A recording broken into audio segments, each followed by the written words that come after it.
अब इसे हमारे ऋषि मुनियों ने, हमारे बड़े बुजुर्गों ने इस पावन से त्योहार को एक साइंस से जोड़ रखा है। इस मकर में तिल से स्नान करने का, तिल के लड्डू खाने का विधान है।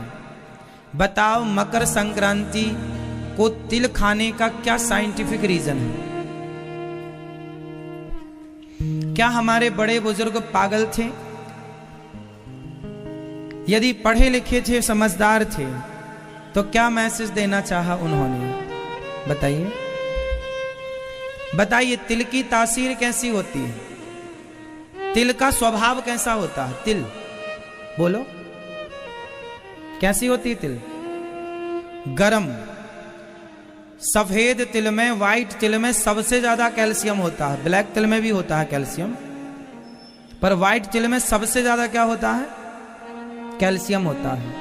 और तिल की तासीर कैसी होती है? गरम।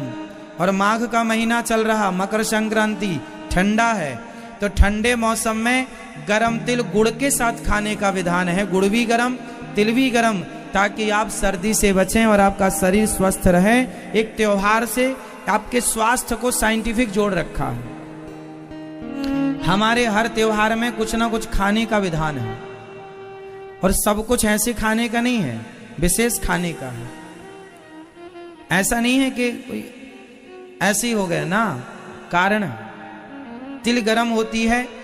और अक्सर आपने देखा होगा सर्दियों में सूर्य भगवान का दर्शन कम होता है, मतलब बॉडी में सूर्य भगवान की किरण कम पड़ती है, तो विटामिन डी और कैल्शियम की मात्रा हो जाती है शरीर में कम।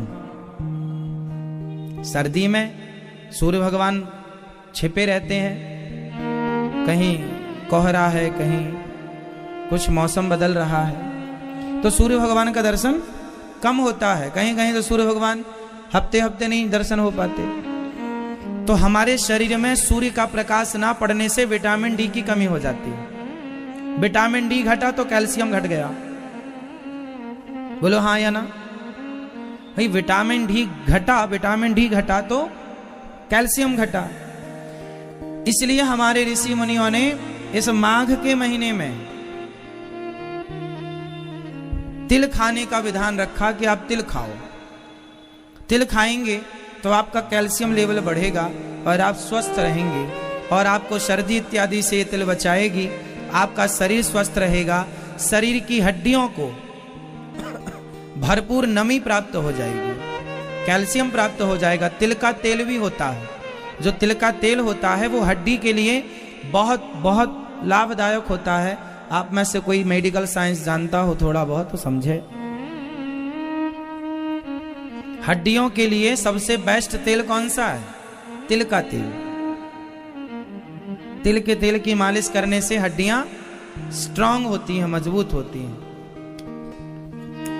तो ये जो हम कह रहे हैं हजारों साल पहले से हमारे ऋषि मुनियों ने, ये मतलब कितने पढ़े लिखे थे ना हमारे ऋषि मुनि, कितना साइंटिफिक है ना हमारा सनातन धर्म। एक बात और है, बताओ मकर संक्रांति के दिन से क्या होता है?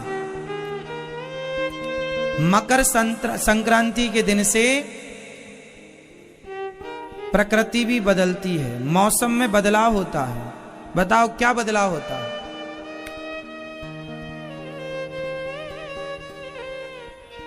मकर संक्रांति से दिन बड़े होने लग जाते हैं, रात छोटी होने लग जाती है। और एक चीज, मकर संक्रांति से सर्दी को हम लोग विदा कर रहे होते हैं। धीरे धीरे सर्दी अब कम होने लग जाएगी। आपने देखा मकर संक्रांति आते ही मौसम में बदलाव आप महसूस कर रहे हैं।